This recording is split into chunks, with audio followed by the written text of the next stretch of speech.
Phone की घंटी बज रही थी। सुधा ने फोन उठाया। दूसरी तरफ से किसी अजनबी की आवाज़ सुनाई दी।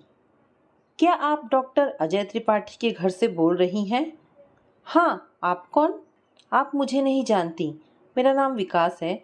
मैंने डॉक्टर अजय के मोबाइल में फीड इमरजेंसी नंबर पर कॉल किया है। उनका एक्सीडेंट हुआ है। मैंने उन्हें मेट्रो हॉस्पिटल में दाखिल करा दिया है। प्लीज़ आप जल्दी आ जाइए। एक्सीडेंट? वे ठीक तो है ना? अभी 1 घंटे पूर्व ही उन्होंने मुझसे बातें की थी। कहते हुए अनु के मन में घबराहट भर आई। आप मुझ पर विश्वास कीजिए, उनकी गाड़ी का एक्सीडेंट हुआ है।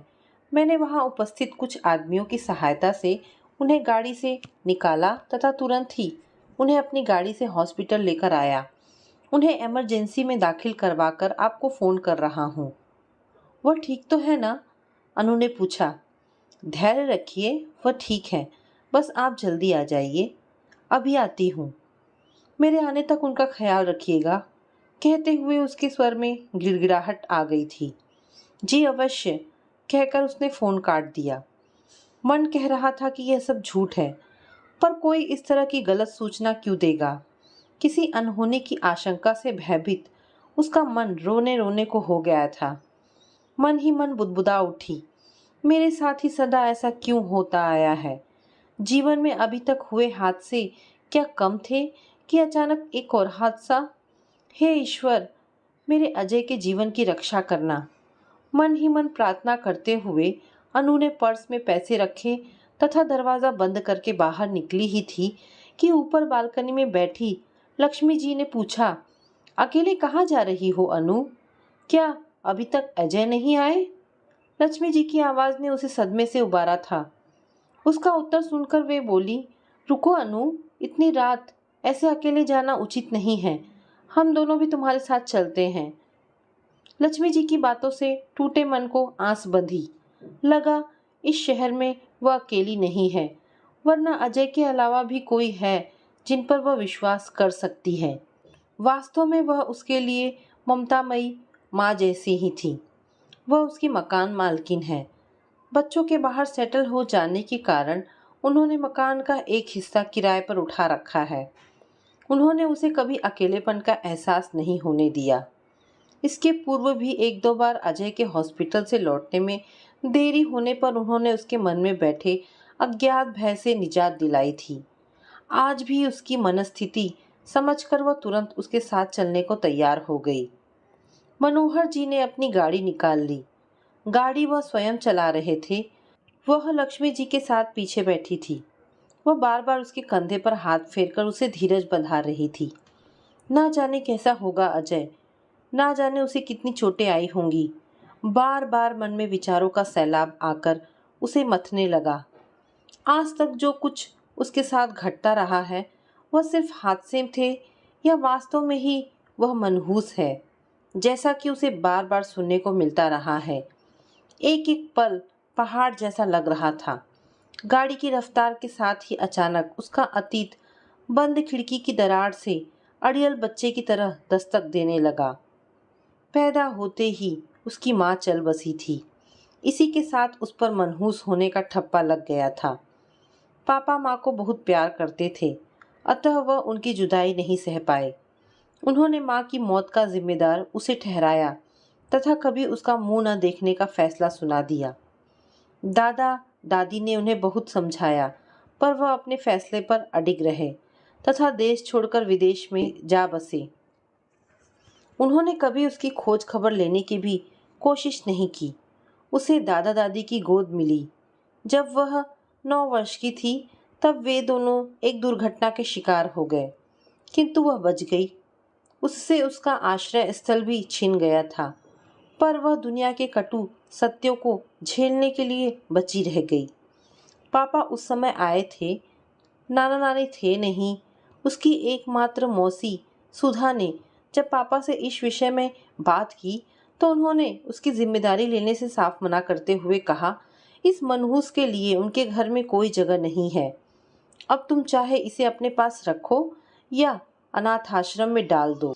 पापा के शब्द उसके अंतःस्थल को चीरते चले गए थे। वो समझ नहीं पा रही थी कि कोई कैसे अपने ही खून से मुंह फेर सकता है। उन्होंने पत्नी को खोया था तो वह भी तो माँ की गोद से वंचित रह गई थी। सुधा मौसी उसे अपने साथ अपने घर ले आई, किंतु उसकी दुख भरी दास्ता को अभी भी विराम नहीं मिला। सुधा ने तो उसे स्वीकार कर लिया था, किंतु उनके बच्चे विवेक और शिखा स्थायी रूप से उसे अपने साथ रखने के अपनी माँ के प्रस्ताव को स्वीकार नहीं कर पाए। शिखा को जब उसके साथ कमरा शेयर करने के लिए कहा गया, तब वह यह कहते हुए बिदक उठी थी, मुझे अकेले पढ़ने की आदत है। यदि यह मेरे साथ रही तो मैं पढ़ नहीं पाऊंगी। वैसे ही मेरे कमरे में जगह नहीं है। अगर कभी गलती से वह उसकी या विवेक की किसी वस्तु को छू देती थी तो वह उसे पीट भी देते थे। रंजीत मौसा जी को भी उससे कोई विशेष हमदर्दी नहीं थी। वैसे भी वे उन लोगों में से थे जिन्हें पत्नी के मायके से मिले उपहार तो अच्छे लगते हैं, किंतु वहाँ की छोटी से छोटी जिम्मेदारी से बचना चाहते हैं।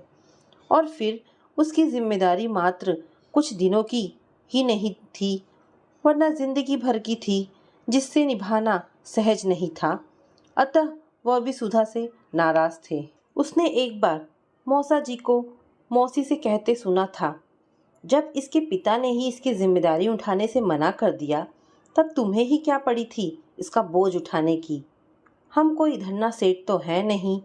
मेरी कमाई से घर चलाना और अपने बच्चों को पालना ही मुश्किल हो रहा है, अब इसका बोझ और। रंजीत मौसा जी को वितृष्णा से कहे वचनों को सुनकर सुधा चुप रह गई थी। लेकिन अनु उस दिन तकिए में मुंह छिपाकर खूब रोई थी। वो सचमुच मनहूस ही तो थी, तभी तो उसे माँ पापा का सुख नहीं मिला।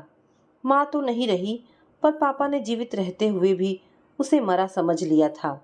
दादा दादी की आश्रय स्थली भी उससे छिन गई, और अब जब सुधा मौसी ने थोड़ी सी खुशियाँ उसकी खाली झोली में डालनी चाहिए, तो उनकी अपनी खुशियों में ग्रहण लगने लगा है, जिसकी जिम्मेदार वह स्वयं है। इसका उसे एहसास हो चला था, किंतु वह कर भी क्या सकती थी। अपने एकमात्र आश्रय स्थल को छोड़कर वह जाती भी तो जाती कहाँ। विवेक और शिखा जहाँ शहर के प्रतिष्ठित स्कूल में पढ़ते थे, वहीं मौसा जी ने उसका सरकारी स्कूल में दाखिला करवा दिया। उसके कपड़ों और किताबों का खर्च निकालने के लिए मौसा जी के निर्देशानुसार घर में काम करने वाली नौकरानी को हटा दिया गया। घर का सारा काम उसके और सुधा मौसी के जिम्मे आ गया। सुबह वह जल्दी उठकर मौसी का हाथ बटाने की चेष्टा करती तथा बाकी काम लौटने के बाद करती, जबकि विवेक और शिखा अपने हाथों से पानी भी नहीं पीते थे। अपने एक एक काम के लिए उसे तंग करना उनकी आदत बनती जा रही थी।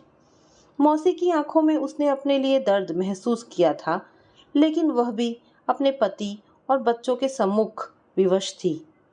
हायर सेकेंडरी करने के पश्चात उसने डीएड की ट्रेनिंग लेकर एक स्कूल में नौकरी कर ली थी तथा साथ ही साथ अपनी पढ़ाई भी जारी रखी। स्कूल घर से दूर था। आने जाने में समय तथा पैसा बर्बाद होने की बात कर उसने स्कूल के पास ही एक कमरा किराए पर लेकर रहने की पेशकश की तो किसी ने भी मना नहीं किया। मन पर पत्थर रखकर जब वह विदा हो रही थी, तब सुधा मौसी ने उससे धीरे से बुदबुदाते हुए कहा था, बेटी मैं विवश हूँ, मुझे सदा तेरी चिंता रहेगी। कभी कभी आकर मिल जाया करना। मैंने तेरा परिश्रम और विश्वास देखा है। किसी पर निर्भर रहने की बजाय स्वयं पर विश्वास करना सीख। अपराजिता बन बेटी, अपराजिता बन। तभी तू इस बेदर्द जमाने से टक्कर ले पाएगी।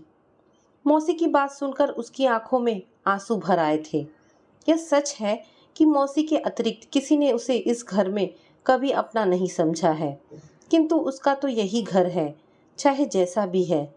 कुछ दिनों तक वह प्रत्येक इतवार को यह सोचकर जाती कि दूर होने से शायद उनके संबंध सहज हो जाए, शायद उसे उसके अपने मिल जाए। किंतु मौसी के अतिरिक्त जब भी किसी को उसकी उपस्थिति पसंद नहीं है, इसका एहसास होते ही धीरे धीरे उसने वहां जाना कम कर दिया। समय के साथ उसने एमए एमएड कर लिया। उसे कॉलेज में प्रोफेसर के पद पर नियुक्ति मिल गई। जीवन चल निकला था। धीरे धीरे विवेक और शिखा के विवाह हो गए। शिखा ससुराल चली गई तथा विवेक को अपनी नौकरी के सिलसिले में बाहर जाना पड़ गया। बच्चों के चले जाने के कारण सुधा मौसी अकेली पड़ गई थी। अब वह अक्सर घर आने लगी थी। मौसा जी का व्यवहार भी अब उसके प्रति कुछ नरम हो चला था। वे दोनों अक्सर उससे विवाह करने का आग्रह करते। सुधा मौसी ने तो एक दो जगह बात भी चलाई, किंतु पता नहीं क्यों वह मन से विवाह के लिए स्वयं को तैयार ही नहीं कर पा रही थी। उसकी मनसा जानकर भी वे भी शांत हो गए।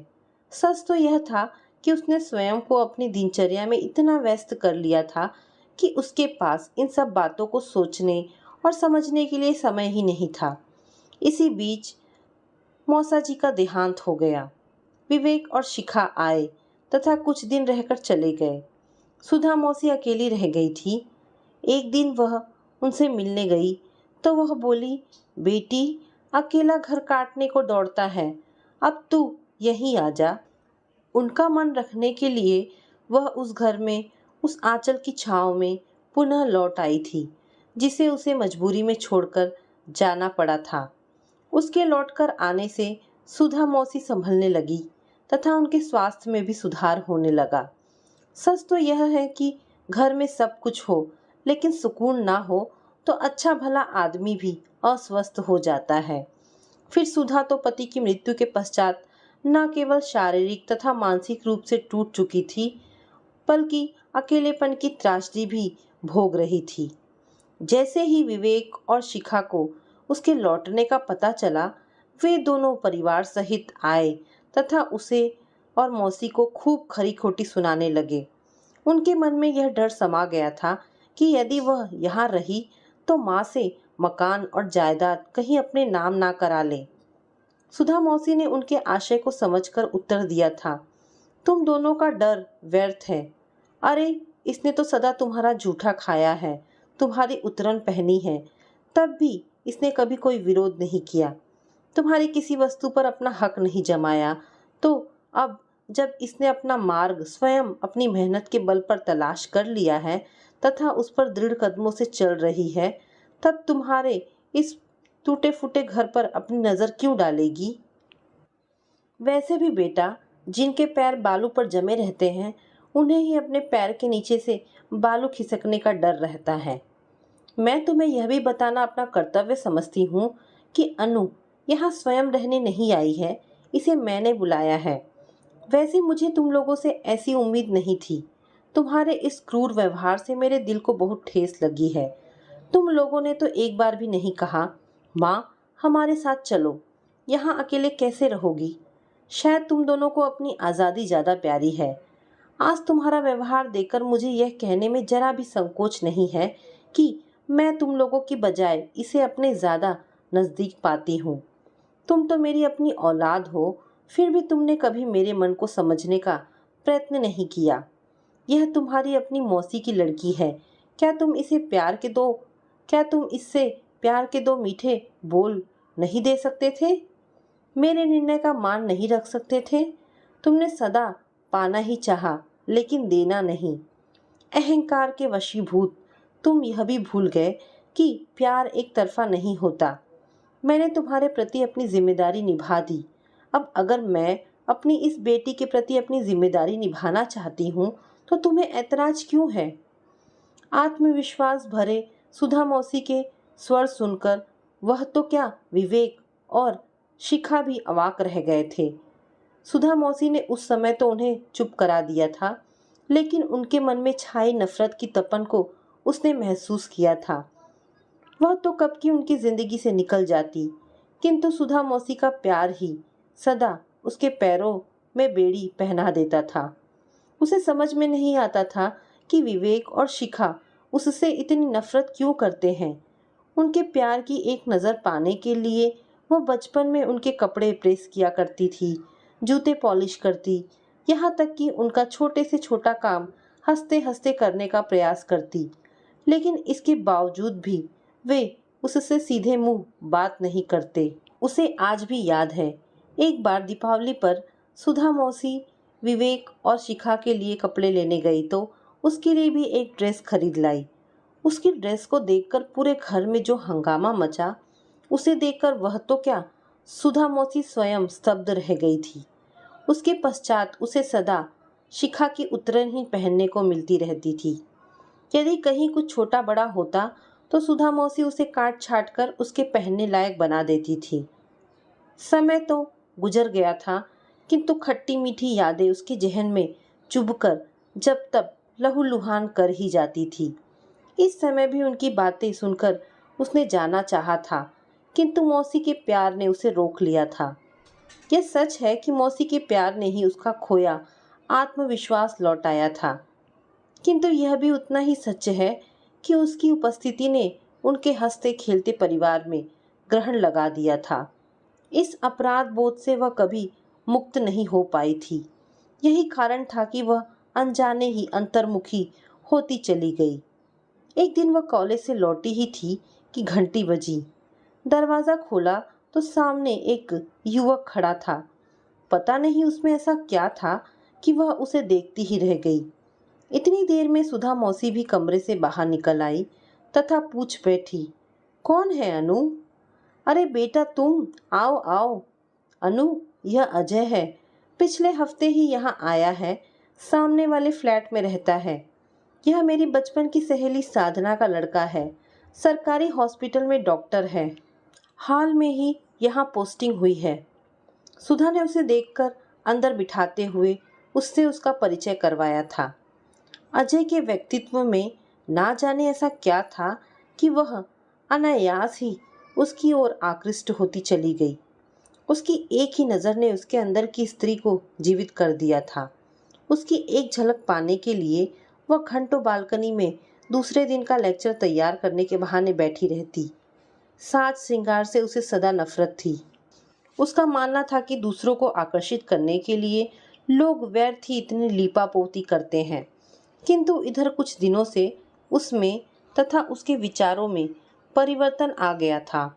घंटों शीशे के सामने खड़े होकर स्वयं को विभिन्न दृष्टिकोणों से निहारने में उसे अद्वितीय आनंद की प्राप्ति होने लगी थी। कभी कभी हल्की सी लिपस्टिक या छोटी सी बिंदी भी लगा लेती थी। उसके व्यवहार में आया परिवर्तन सुधा मौसी से छिपा नहीं रहा। एक दिन वह पूछ ही बैठी, क्या बात है अनु, कहीं किसी से प्यार तो नहीं हो गया? अगर हो गया हो तो बतला दे, अब तो डोली उठी जानी चाहिए। नहीं मौसी, कहकर उसने बात टालनी चाहिए, किंतु सच तो यह था कि उसका मन भी प्यार के हिंडोले में उड़ान भरने को आतुर हो उठा था। अजय का उनके घर आना प्रारंभ हो गया था। मौसी खाने में कोई भी स्पेशल चीज बनाती तो उससे ही अजय को देकर आने का आग्रह करती। पहले तो वह नानुकुर करती रही, किंतु बाद में उसकी एक झलक पाने के लिए अपने उत्सुक मन की खातिर वह सुधा मौसी की बात मानकर जाने लगी। यह बात अलग है कि वह अंदर नहीं जाती, बल्कि सुधा का दिया सामान बाहर से ही देकर आ जाती थी, जबकि वह उनके घर बर्तन लौटाने के बहाने आकर घंटों गप मारता रहता। वह चाह कर भी ज़्यादा बातें नहीं कर पाती थी, बस कनखियों से उसे देखकर कभी कभी मुस्कुरा देती। उसे ऐसे देखते पाकर एक दिन अजय ने मुस्कुराते हुए कहा, आंटी, आपकी बेटी गूंगी तो नहीं है? नहीं बेटा, इसकी तो चुप रहने की आदत सी ही पड़ गई है। अब तुम ही बताओ, ऐसे ही चुपचाप रही तो भला आजकल के ज़माने में कौन इससे विवाह करेगा? सुधा मौसी ने उसकी ओर देखते हुए मायूस शब्दों में कहा था। मौसी का इतना कहना था कि अनु उठकर अंदर चली गई तथा अजय की आवाज़ उसके कानों में पड़ी, आंटी, यदि चाहे तो आपकी इस गूंगी बेटी को बोलना सिखा दूं। तुम कहना क्या चाह रहे हो बेटा? मौसी ने किंचित आश्चर्य से पूछा था। आंटी, यदि अनु की स्वीकृति हो तो मैं उससे विवाह करना चाहता हूँ, अजय ने सीधे सपाट शब्दों में कहा था। बेटा तुम यह क्या कह रहे हो? हम क्षत्रिय और तुम ब्राह्मण, क्या साधना इस रिश्ते को स्वीकार करेगी? और फिर तुम्हें यह भी बता देना चाहती हूँ कि अनु मेरी अपनी बेटी नहीं, बल्कि मेरी बहन की बेटी है। मैंने इसे अपनी बेटी समझकर ही पाला है। आंटी, मुझे इससे कोई मतलब नहीं है कि यह आपकी बेटी है या किसी अन्य की, या उसकी जाति क्या है। मैं तो बस इतना जानता हूँ कि मैं उसे पसंद करने लगा हूँ तथा उसके साथ जीवन बिताना चाहता हूँ। यद्यपि सुधा मौसी उसके दिल की बात जानती थी, किंतु फिर भी उन्होंने अजय की इच्छा उसे बताई तो उसने मौन स्वीकृति दे दी। उनकी सहेली साधना ने अपने पुत्र की इच्छा का मान रखा। वह उसे बहू बनाकर घर ले आई। पहली बार उसे लगा कि जिंदगी कितनी खूबसूरत है। अजय ने उसके मन के कोरे कैनवास पर रंग ही रंग भर दिए, जिसमें डूबकर वह सतरंगी आसमान में जा बैठी थी। अभी कुछ ही दिन हुए थे कि अजय का ट्रांसफ़र हो गया। नई जगह, नया सेटअप, बिल्कुल ही मन नहीं लगता था। कहाँ पहले वह अपनी नौकरी के कारण पूरे दिन व्यस्त रहा करती थी, अब एकदम खाली हो गई थी। यहाँ तक कि समय काटना भी मुश्किल लगने लगा। साथ ही सुधा मौसी की भी बेहद याद आती। फ़ोन पर मौसी को अपने मन की बात बताती तो वह कहती, बेटा अब तो मेरी चिंता छोड़ और अपनी घर गृहस्थी में मन लगा। वैसे भी बेटा, आज तक कौन माँ पिता के पास सदा रह पाया है। नौकरी में तो यह सब चलता ही है। सोचकर वह मन लगाने की कोशिश करने लगी थी। तभी ब्रेक की आवाज़ ने उसकी अनवरत चलती विचार श्रृंखला पर भी रोक लगा दी। कुछ देर पहले ही वहाँ शायद कोई एक्सीडेंट हुआ था, इसीलिए ट्रैफिक जाम हो गया था। मार्ग साफ होने पर लोग जहाँ से भी जगह मिलती निकलने की कोशिश कर रहे थे। लोगों की बेसब्री देख उसे लगा, सच चाहे कुछ भी हो जाए, जीवन चलता ही रहता है। किसी को किसी की परवाह नहीं रहती। जिस पर बीतती है वही सब कुछ झेलने और सहने के लिए रह जाता है। अचानक दिल का दर्द चेहरे पर उतर आया था। घबराहट और पसीने में लगभग नहाई अनु ने विचलित स्वर में पूछा, हॉस्पिटल अभी कितनी दूर है? बस पहुंचने ही वाले हैं, मनोहर जी ने उत्तर दिया। उसकी स्थिति देखकर लक्ष्मी जी उसका हाथ अपने हाथ में लेकर उसे ढांढस बंधाने लगी। हॉस्पिटल पहुंचकर रिसेप्शन पर पूछ ही रहे थे कि वह आदमी जिसने फ़ोन किया था आ गया।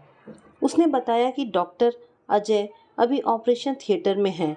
उनकी शर्ट पर लगे बैज पर डॉक्टर लिखा देखकर तुरंत उनका इलाज शुरू हो गया। उनके शरीर से बहते खून को देखकर डॉक्टरों ने तुरंत ऑपरेशन की बात कही और तुरंत ही ऑपरेशन के लिए ले गए। वह आदमी उस समय उसे देवदूत जैसा लगा, जिसने अजय को समय पर हॉस्पिटल पहुंचाकर मदद की थी। किंतु वह उसकी बात सुनकर अपना होश खोने लगी। लक्ष्मी जी ने किसी तरह उसे संभाला। कुछ संभलने पर उसने कृतज्ञता व्यक्त करते हुए धन्यवाद दिया तो उसने नम्र स्वर में कहा, इसमें धन्यवाद की क्या बात है, यह तो मेरा कर्तव्य था। आखिर इंसान ही तो इंसान के काम आता है। ऑपरेशन थिएटर से सिस्टर के बाहर आते ही मनोहर जी ने उससे बातें की तो उसने कहा, अभी ऑपरेशन चल रहा है, 2 बोतल खून की आवश्यकता है। मरीज का ब्लड ग्रुप बी पॉजिटिव है। आप तुरंत इंतज़ाम करें। स्टाफ ने बताया कि खून ब्लड बैंक से मिल जाएगा, किंतु डोनर का इंतज़ाम करना होगा। क्योंकि आपको 2 बोतल खून चाहिए तो 2 डोनर भी होने चाहिए। विकास और अनु खून देने के लिए तैयार हो गए। उनके ब्लड देते ही ब्लड बैंक से 2 बोतल खून लेकर ऑपरेशन थिएटर में पहुंचा दी गई। तब तक हॉस्पिटल में भी अजय के एक्सीडेंट की खबर पहुंच चुकी थी। सीएमओ तथा सीएमएस भी आ गए। उन्होंने अनु को दिलासा देते हुए कहा, इस हॉस्पिटल में हमारे हॉस्पिटल से ज़्यादा अच्छी सुविधाएं हैं। आप चिंता ना करें, सब ठीक हो जाएगा। लगभग 1 घंटे के पश्चात ऑपरेशन थिएटर की लाल बत्ती बंद होते ही डॉक्टर बाहर आए। सीएमओ और सीएमएस ने उनको सामने पाकर पूछा, डॉक्टर अजय अब कैसे हैं? सर, उनको तो अभी होश नहीं आया है, अतः अभी कुछ नहीं कहा जा सकता। यदि आने में थोड़ी सी भी देर हो जाती तो खून ज़्यादा बह जाने के कारण उनको बचाना भी मुश्किल हो जाता, डॉक्टर अजीत ने उत्तर दिया। डॉक्टर अजय की देखभाल में कोई कमी नहीं होनी चाहिए। सर, आपको तो पता ही है, इस हॉस्पिटल में जो भी आता है वह हमारा अपना होता है। उसकी देखभाल हम अपनों की तरह करते हैं। फिर यह तो डॉक्टर है। धन्यवाद तो हमें इनका करना चाहिए जो इन्हें समय से हॉस्पिटल ले आए। डॉक्टर अजीत ने मुस्कुराकर विकास की ओर देखते हुए कहा, वेल डन मैन, आज हमें आप जैसे लोगों की आवश्यकता है। डॉक्टर अजीत ने कहा। विकास ने हाथ जोड़ दिए। अब तक मनोहर जी ने अनु से नंबर पूछकर अजय के माता पिता तथा उसकी सुधा मौसी को इस दुर्घटना की सूचना दे दी। मैम, आप चिंता ना करें, हम सब आपके साथ हैं। आपकी सहायता के लिए हम एक हेल्पर भेज रहे हैं। कुछ भी आवश्यकता पड़े तो हमें सूचित कीजिएगा। डॉक्टर अजीत ने अनु की ओर देखते हुए कहा, मैम, अब मैं भी चलूं? घर में सब इंतज़ार कर रहे होंगे। अगर आवश्यकता हो तो मुझे फ़ोन कर दीजिएगा। मेरा नंबर वही है जिससे मैंने आपको फ़ोन किया था। विकास ने उससे इजाज़त मांगते हुए कहा। सबके जाने के पश्चात मनोहर जी अनु के खाने के लिए कुछ सामान ले आए। उसके मना करने पर लक्ष्मी जी ने उसे ज़बरदस्ती खाना खाने का आग्रह करते हुए कहा, बेटी, मैं जानती हूँ कि तुम्हारा खाने का मन नहीं हो रहा होगा, लेकिन ऐसे समय में भूखा रहना ना तो तुम्हारे लिए अच्छा है और ना ही तुम्हारी कोख में पल रहे नवजात शिशु के लिए। चिंता मत कर बेटी, अजय ठीक हो जाएगा। भगवान उसकी रक्षा करेंगे।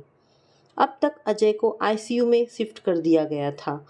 डॉक्टर होने के कारण उसकी विशेष देखभाल भी हो रही थी, किंतु हॉस्पिटल के नियमानुसार आईसीयू में किसी को रहने की इजाज़त नहीं थी। अतः लक्ष्मी जी ने उससे घर चलने के लिए कहा, किंतु वह अजय को ऐसी स्थिति में अकेला छोड़कर कैसे जा सकती थी।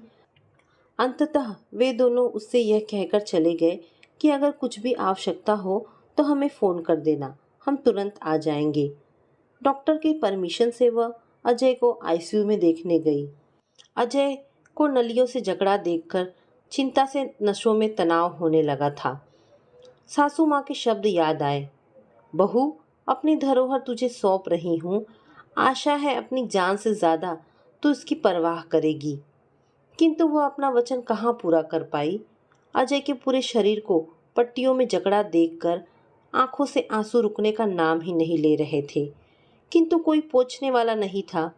जो अजय उसकी माथे पर आई पसीने की एक बूंद देखकर भी परेशान हो उठता था, वही आज उसकी स्थिति से बेखबर विवश पड़ा है। अभी कुछ नहीं कहा जा सकता। डॉक्टर के कहे शब्द उसे मन ही मन मथे जा रहे थे। कल जब उसके सास ससुर आएंगे तब वह कैसे उनका सामना करेगी। बार बार मन से एक ही आवाज़ निकल रही थी, हे ईश्वर, तुम मुझे किस जुर्म की सज़ा दे रहे हो। चाहे तो मेरी जान ले लो, लेकिन मेरे अजय की जान बख्श दो। वे ही मेरी आत्मा, मेरा जीवन है। इन्होंने ही मुझे जीवन के अंधकूप से बाहर निकाला है। क्या तुम फिर मुझे उसी अंधेरे कुएं में ढकेलना चाहते हो? अजय के बिना मैं कैसे जिंदा रह पाऊंगी? कैसे कोख में पल रहे शिशु की देखभाल कर पाऊंगी? क्या उसे भी मेरे समान किसी के टुकड़ों पर पलना होगा? अचानक एक अस्पष्ट सी चीख अजय के मुंह से निकली। उसे सुनकर नर्स दौड़ी आई। उसे बाहर जाने का निर्देश देकर वह डॉक्टर को बुलाने गई। डॉक्टर आए, चेक किया तथा नर्स को इंजेक्शन लगाने का आदेश देकर चले गए। वो हॉस्पिटल के नियमानुसार आईसीयू के बाहर बने लॉन्च में आकर बैठ गई। पेट में हलचल हुई। उसका हाथ पेट पर गया। अचानक उसे लगा कि आवाज़ आ रही है, माँ, घबराओ नहीं, मैं हूँ ना तुम्हारे साथ। तू तो मेरे साथ है, पर तेरे पापा भी ठीक हो जाएंगे, लेकिन तुम तो अपने को संभालो।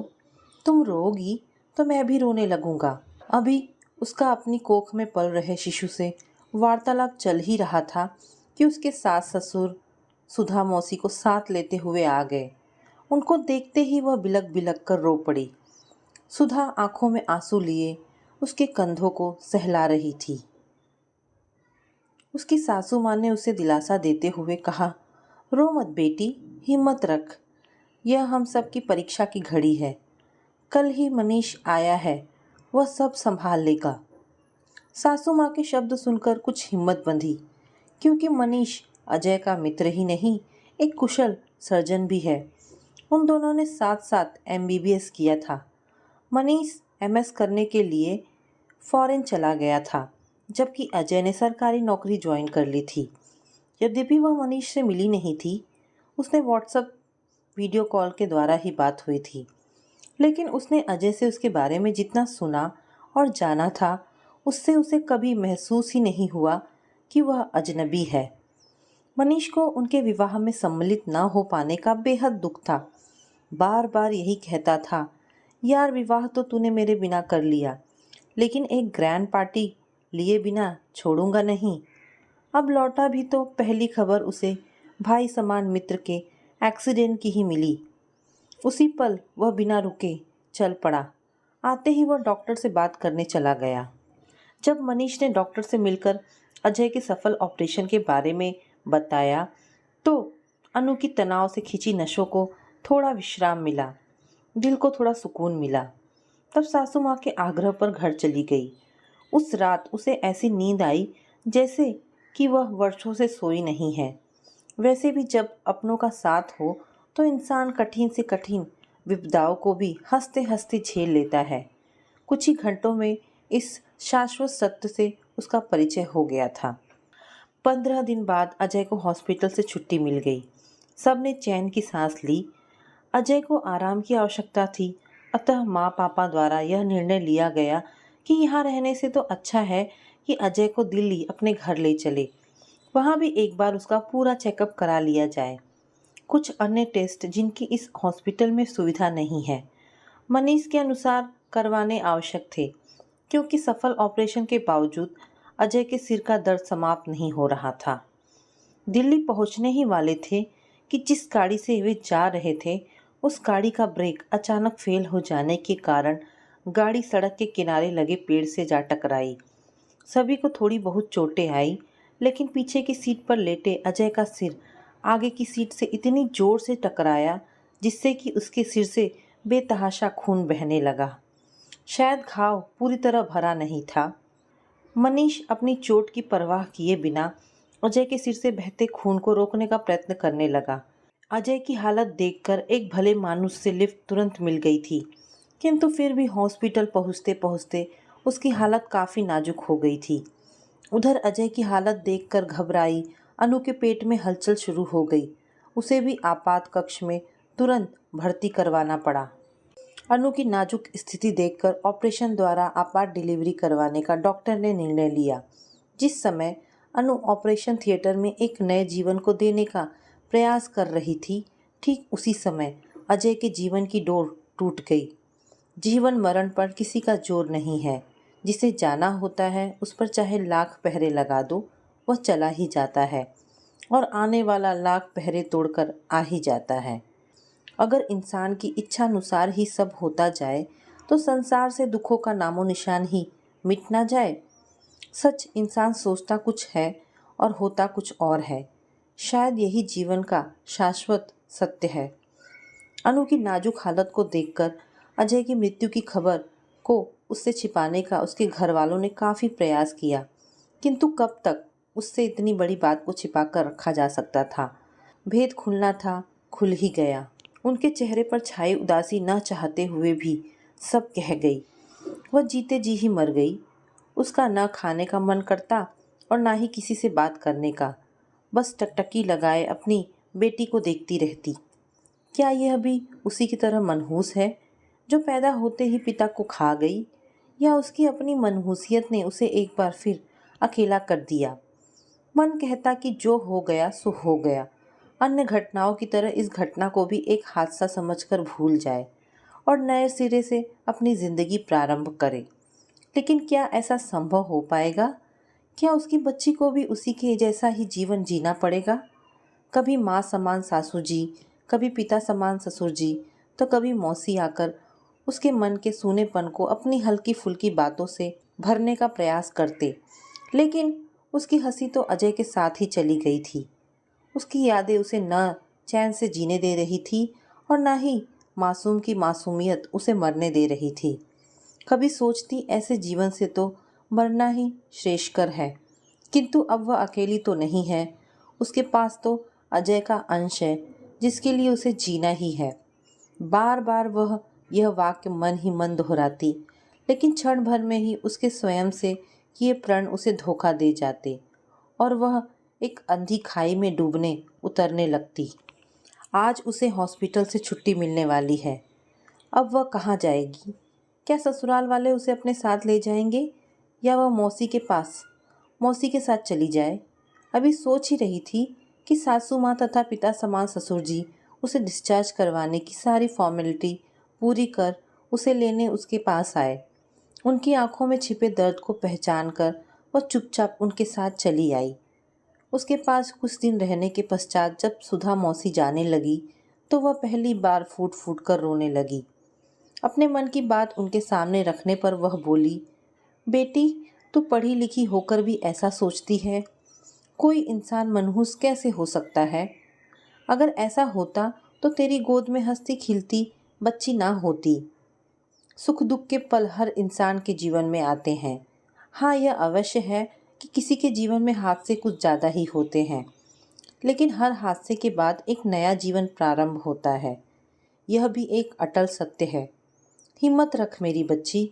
जो चला गया उसे तो कोई लौटा कर नहीं ला सकता, लेकिन जो कुछ है उसी में अपनी खुशी ढूंढ।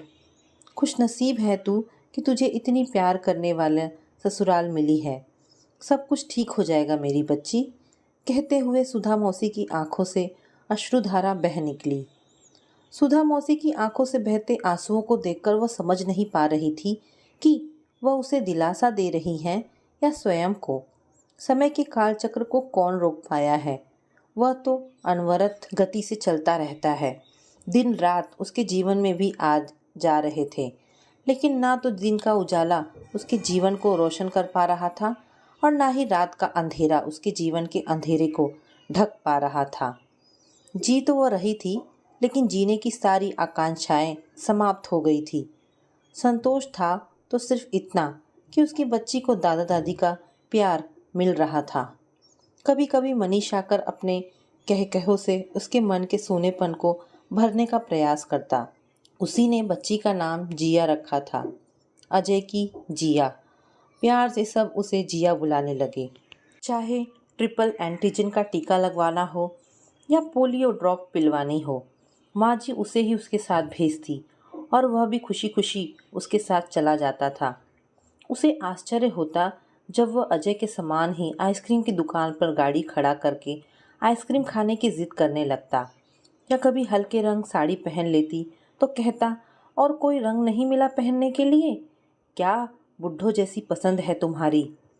एक दिन उसे सफ़ेद रंग की साड़ी पहने देखकर बोला, यह सफ़ेद रंग देख देख कर बोर हो गया हूँ। हॉस्पिटल में भी यही रंग और यहाँ भी यही रंग। आखिर कुछ तो अंतर होना चाहिए घर और हॉस्पिटल में। मनीष का वाक्य सुनकर वह चौंक ही गई थी। यही वाक्य उसे अजय से सुनने को मिला था जब उसने एक बार स्कूल के किसी फंक्शन के लिए खरीदी सफ़ेद साड़ी पहन ली थी। सच में दोनों की रुचियों में गजब की समानता थी। मन की बात उससे कही तो वह बोला, रुचियाँ एक जैसी क्यों नहीं होंगी? मेरा बचपन का दोस्त था वह।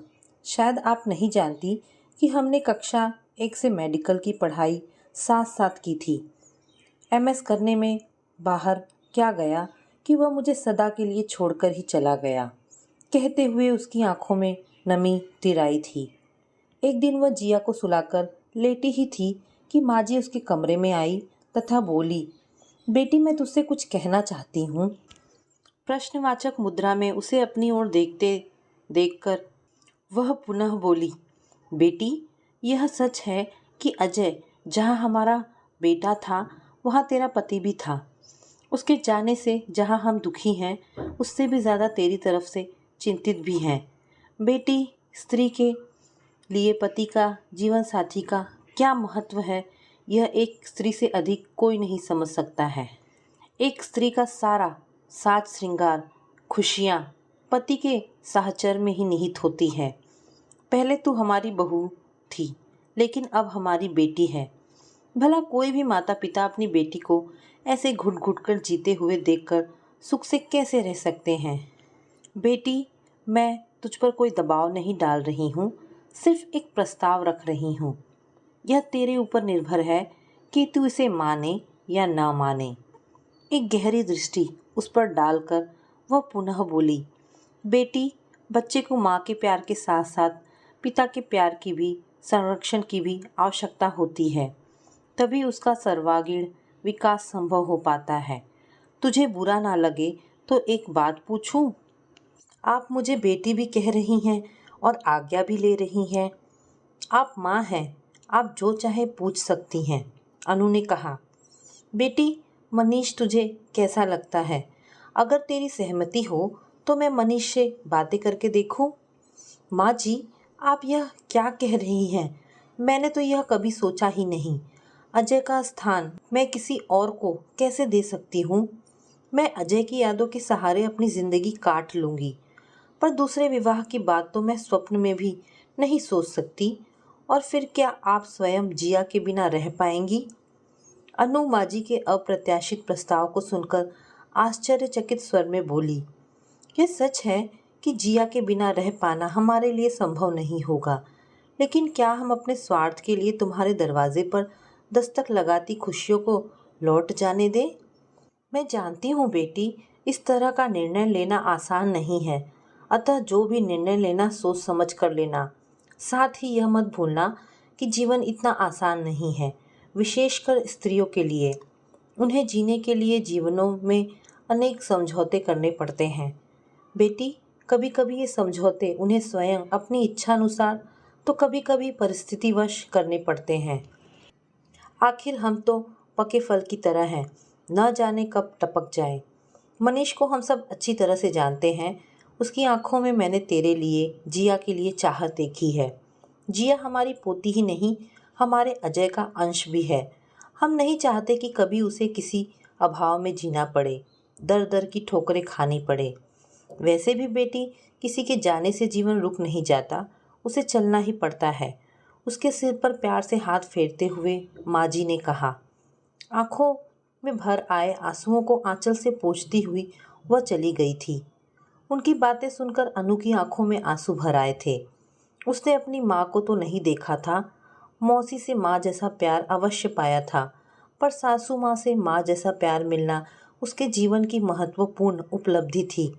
उसके पिता ने उसे अपनी माँ की मृत्यु का जिम्मेदार ठहराकर उसे मनहूसियत का जो आवरण उड़ाया था, उसे भी आज उसकी सासू माँ ने अपने प्रेम से उतारकर उसे बेटी जैसा मान सम्मान ही नहीं दिया, बल्कि वह उसकी खाली झोली में संसार की सारी खुशियाँ डालकर उसके लबों पर मुस्कान भी लाना चाहती हैं। वह उनका प्रस्ताव कैसे स्वीकार करे? उसने तो सिर्फ अजय को चाहा है। मनीष के साथ तो वह माँ जी के कहने पर सिर्फ अजय का मित्र होने के कारण चली जाती है या बातें कर लिया करती है। उसने इस दृष्टि से कभी सोचा ही नहीं। फिर अपने स्वार्थ के लिए किसी की इच्छाओं और भावनाओं से खेलना क्या उचित होगा? ऐसा करके क्या वह मनीष या उसके माता पिता की नज़रों से गिर नहीं जाएगी? कहीं ऐसा ना हो कि वह माँ जी का प्रस्ताव सुनकर भड़क जाए और दो परिवारों की मित्रता में ग्रहण लग जाए।